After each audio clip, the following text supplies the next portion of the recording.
I'm Sloane Kerrigan, 34, freshly unemployed creative director, pulling my dented Audi through the gates of our Los Altos Hills fortress at 6:57 p.m. I still believed I was coming home to lick my wounds for a few weeks. Instead, I walked into a surprise engagement party for my 28-year-old sister Harper and my ex-boyfriend of 5 years, Theo.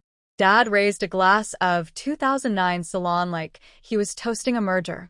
Mom's neck dripped new Van Cleef. Harper spun in custom Gali Allahov, flashing a 10-carat oval that used to sit on my finger in a different life. Theo's hand rested on the small of her back like it had never belonged anywhere else.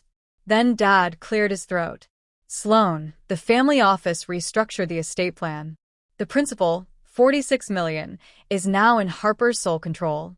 We decided it's time you learned what consequences feel like. Mom wouldn't look higher than my shoes. Harper actually filmed it on her phone, narrating in that breathy influencer voice. When your sister crashes your engagement party broke, thoughts? Security appeared before I could speak. 20 minutes to pack. 1 bag. Merry Christmas. They closed the 12-foot mahogany door, so gently the sound still haunts me. I made it 4 miles before the cold one. Found a stone bench outside the closed library, dropped my weekender, and tried to figure out how long it takes to freeze to death in Silicon Valley. That's when she shuffled into the lamplight. Tiny woman, maybe 80, barefoot, hospital gown under a torn denim jacket, lips the color of ash.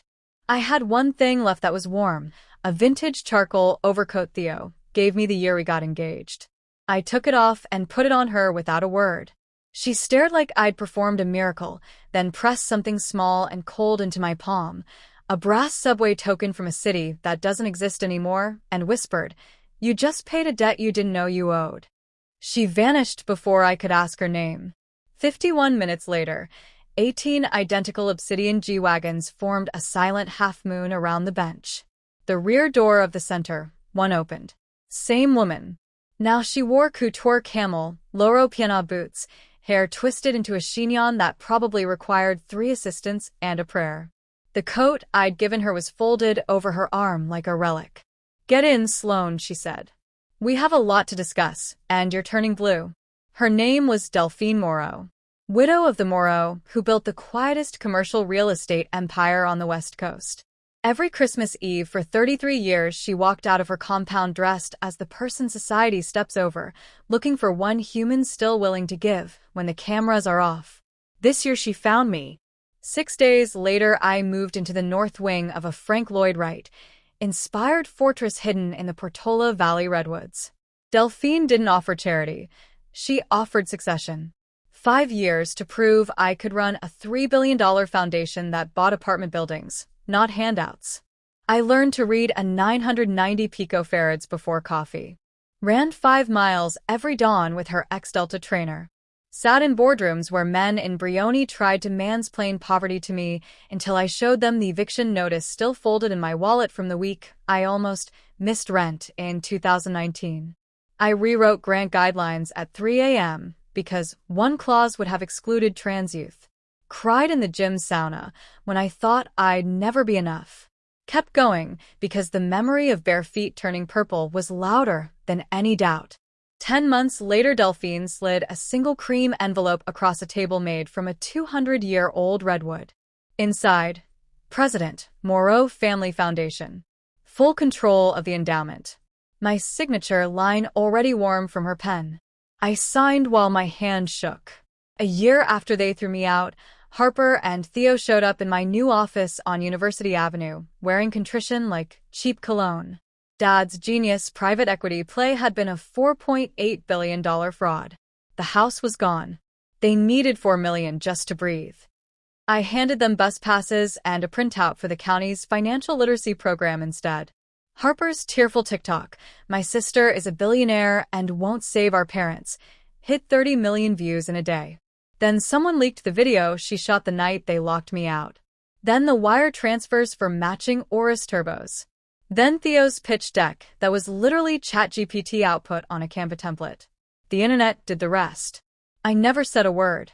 14 months to the day after I lost everything, I opened Aurora Place, 300 permanently affordable homes wrapped around a courtyard blooming with fruit trees, medical clinic on the ground floor, preschool on the roof. 5,000 people filled the plaza for the ribbon cutting. In the very back, half hidden behind a lemon tree, stood my parents and Harper. Dad's hair had gone snow white overnight. Mom wore a coat from Target. Harper's face was bare, eyes swollen, clutching a paper cup like it was the last solid thing in her world. I took the stage. On the coldest night of my life, I said, I learned that blood can freeze faster than water. The crowd stilled. I also learned that chosen family warms you longer than any inheritance ever could. I looked straight at the three people who taught me both lessons. This building is for everyone who has ever been told their worth expires. Especially when that message came from the people who were supposed to sign the birthday cards. Dad folded in half. Mom covered her face.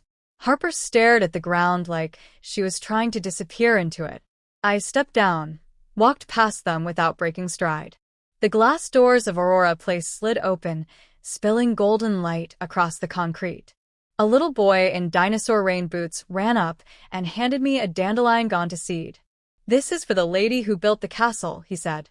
I took it. Behind me the doors closed with the softest click. Some chapters end not with slammed doors or screaming matches. They end with the quiet sound of a new life beginning on the other side of glass you'll never open again.